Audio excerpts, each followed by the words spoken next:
حي على الفلاح۔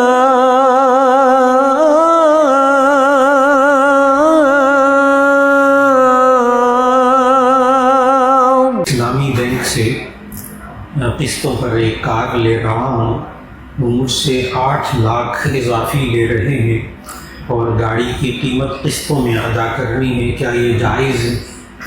تو اس کا جواب یہ ہے کہ اگر آپ عام بینک سے لیں گے تو اس وقت وہ سود ہوگا، اور اسلامی بینک سے لیں گے تو ایسی صورت میں وہ سود نہیں ہوگا اور وہ جائز ہوگا۔ اس کی پوری وجہ بھی آپ کو بتا دیتا ہوں آسان کر کے، پورے بینکنگ کے نظام کو سامنے رکھتے ہوئے۔ عام جو بینک ہے، آپ اس کے پاس جاتے ہیں تو وہ آپ کہتے ہیں میں نے کار لینی ہے، تو وہ آپ کو کہتے ہیں کتنے پیسے؟ وہ کہتے ہیں کہ جی یہ 20 لاکھ کی کار ہے۔ کہتے ہیں ٹھیک ہے، ہم آپ کو 20 لاکھ دیتے ہیں، آپ کار خرید لیں اور اس پر آپ ہمیں 5 لاکھ 6 لاکھ 8 لاکھ ہمیں واپس کریں قسطوں میں، 28 لاکھ واپس کریں۔ یہ ہے عام بینک جو کرتے ہیں۔ اس میں عام بینک جو کرتے ہیں، اس میں گاڑی کا انسان مالک ہو جاتا ہے اور سود پیسوں سمیت، اصل سمیت سود ادا کرتا ہے۔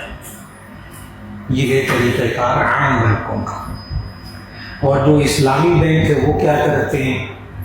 وہ یہ کرتے ہیں کہ یہ کار کتنے کی؟ جی 20 لاکھ کی، ٹھیک ہے، ہم یہ کار خرید لیں گے آپ کے لیے، یہ اسلامی بینک اس کار کا مالک ہو، ہم آپ کو بیچیں گے یہ 25 لاکھ کی، ہم خریدیں گے 20 لاکھ کی، آپ قسطوں میں پیسے دیں گے، ہم آپ کو بیچیں گے 25 لاکھ کی، اور آپ اجارے کے طور پر آپ گاڑی چلائیں گے، اب ہمیں ہر مہینے اتنا دیتے رہیں گے۔ جب یہ 25 لاکھ پورا ہو جائے گا تو گاڑی آپ کے نام ہو جائے گی۔ عام بینکوں کے اندر گاڑی جو ہے وہ انسان کے نام ہوتی ہے، بینک کے نام نہیں ہوتی۔ اور اسلامی بینک میں کیا ہوتا ہے کہ وہ گاڑی کے مالک بینک والے ہوتے ہیں۔ جب وہ قسطیں پوری ہو جائیں گی پھر آپ کو کہیں گے کہ جی اب آپ گاڑی کے کاغذات اپنے نام منتقل کروا لیں، اور یہ جائز ہے، یہ جائز ہے۔ بس میں نے آسان کر کے فرق بتا دیا، صرف یہ ہیر پھیر نہیں ہے، یہ معاملہ ہی بدل گیا، یہ معاملہ ہی بدل گیا۔ وہ پیسے دیتے ہیں سود پر، یہ گاڑی خرید کر پھر گاڑی آپ کو بعد میں بیچیں گے جب پیسے پورے ہو جائیں گے۔ اس لیے اسلامی بینک سے گاڑی لینا اس طرح اجارے پر، اس کو اجارہ کہتے ہیں، یہ جائز ہے۔ ایک آدمی کا کافر جو مرتے ہیں اور جلا دیے جاتے ہیں تو ان کا حساب کتاب کہاں ہوتا ہے؟ وہ کوئی خبر میں جاتے ہی نہیں۔ اچھا، سوال سب کو سمجھ میں آ گیا۔ ہندو جو ہے وہ اپنی میت کی لاش کو جلا کر راکھ کر کے اس کی راکھ گنگا اور جمنا میں بہا دیتے ہیں، دریا میں بہا دیتے ہیں، وہ تو پتہ نہیں کتنے میل دور پھیل جاتی ہے۔ اللہ نے قرآن مجید میں سمجھایا وَهُوَ الَّذِي يَبْدَأُ الْخَلْقَ ثُمَّ يُعِيدُهُ وَهُوَ أَهْوَنُ عَلَيْهِ۔ یہ وہی اللہ ہے جو تمہیں پہلے پیدا کرتا ہے، یہ تمہیں دوبارہ بھی پیدا کر لے گا، اور یہ اس کے لیے زیادہ آسان ہے۔ دیکھیے، کمپیوٹر جس نے سب سے پہلے بنایا اس کے لیے مشکل تھا، یا آج حفیظ سینٹر میں اور اس میں کمپیوٹر کے سارے پرزے ملتے ہیں، ان کو جوڑ کر وہ پرزے بکھر گئے، ان کو جوڑ کر دوبارہ کمپیوٹر بنانا آج کے لیے آسان ہے یا اس بندے کے لیے آسان تھا جس نے پہلے بنایا؟ آج کے لیے آسان ہے نا۔ اللہ کیا کہتا ہے؟ میں نے یہ جو تمہارا 5.5 فٹ کا قد بنایا ہے نا، اس میں جتنے سیلز ہیں، جتنے خلیات ہیں، یہ میں نے ہزاروں لاکھوں میل دور سے جمع کیے، کروڑوں میل دور سے جمع کیے، یہ 5.5 فٹ کے اندر۔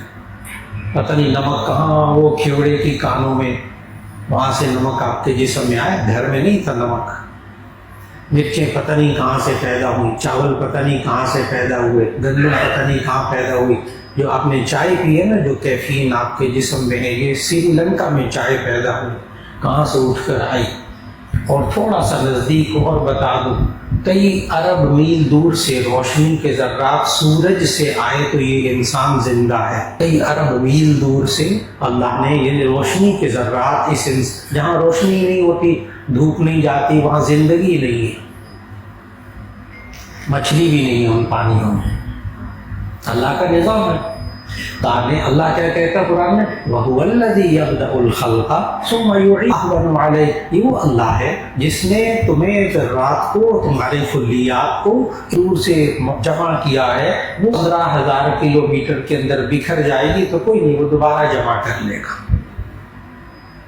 اللہ نے قسم کھا کے کہا ہے، لا اقسم بیوم القیامہ ولا اقسم بالنفس اللوامہ ایحسب الانسان ان لن نجمع عظامہ بلا قادرین علی ان نسوی بنانا. ایحسب الانسان ان لن نجمع عظامہ، کیا انسان یہ سمجھتا ہے کہ ہم اس کی ہڈیوں کو جمع نہیں کر سکتے؟ الانسان ان لن نجمع عظامہ. اللہ پتہ کیا کہتا ہے، بلا قادرین علی ان نسوی بنانا. اللہ کہتا ہے ہم تو اس بات پر بھی قادر ہیں کہ جو آج آپ پوروں کے جو نشان ہیں، پوروں کے نشان، انگوٹھی کے نشان، یہ بھی اللہ دوبارہ پیدا کرے گا اسی طرح سے. اللہ نے کہا میں جو مرے گا اس سے میں سوال جواب کر لوں گا. یہ اللہ کا کام ہے نا، سوال جواب کرنا مردہ سے. آپ میں سے تو کسی کا کام نہیں ہے نا. آپ توجہ فرمائیے گا، جو کام اللہ نے کہا نا میں کروں گا، ہم بہت فکر مند ہیں اللہ کیسے کرے گا، ہم پریشان ہیں. اور جو اللہ نے ہمیں کام کرنے کو کہا ہم بے فکر ہیں. ہمیں سب سے زیادہ ٹینشن پتہ کس چیز کی ہے؟ اللہ کیسے کرے گا. اللہ نے کہا میں کروں گا، کیسے کرے گا؟ اللہ کیسے کرے گا؟ اللہ نے کہا نا وَمَا مِن دَابَّةٍ فِي الْأَرْضِ إِلَّا عَلَى اللَّهِ رِزْقُهَا. ہاں زمین پر جو جاندار چلتا ہے اس کا رزق میرے ذمے ہے. ہم کہتے ہیں اپنی بیوی کو کہاں سے کھلائیں گے، بچے نہیں زیادہ پیدا کرنے، کہاں سے کھلائیں گے؟ اللہ کے بندے کھلانا آپ کا کام نہیں، آپ کا کام بچے پیدا کرنا ہے، ان کی اچھی تربیت کرنا ہے. کھلائے گا اللہ، کھلائے گا اللہ. تو جو اللہ نے اپنے ذمے کام رکھے ہیں نا، یہ سوال بھی وہی ہے. چل بندہ مر جائے گا، وہ کافر مر جاتے ہیں جلا دیتے ہیں، وہ تو پتہ نہیں کہاں چلے جاتے ہیں، اللہ حساب کیسے دے گا؟ یعنی اللہ نے جو کام کرنا ہے نا وہ ہم بہت پریشان ہیں. اچھا اللہ کیسے کرے گا؟ کیونکہ ذہن میں وہ آیت نہیں ہوتی، ان اللہ علی کل شیء قدیر. اللہ ہر چیز پر قدرت والا ہے. جو اللہ نے کہہ دیا میں کروں گا نا تو ایمان رکھیں وہ کرے گا. اچھا بالکل پریشان ہو کیسے کرے گا؟ وہ کیسے یہی پریشان ہے. ہمیں کس بات کی فکر کرنی ہے کہ اللہ نے ہمیں کرنے کو کیا کہا، بس کتنی سی بات سمجھ رہی ہے تو انسان کی ساری فکریں ختم ہو جائیں گی. یہ آج انسان زیادہ پریشان اسی بات پہ اللہ کیسے کرے گا، اور یہ اس کو کبھی سمجھ میں نہیں آئے گا. کیوں؟ کام بات سمجھنے والی ہے ہی نہیں. کہتا ہے کہ باپ بھی زندہ ہے، بیٹا بھی زندہ ہے. کیا باپ اپنے بیٹے کو اپنی کڈنی دے سکتا ہے جبکہ اس میں پیسوں کا کوئی دخل نہیں؟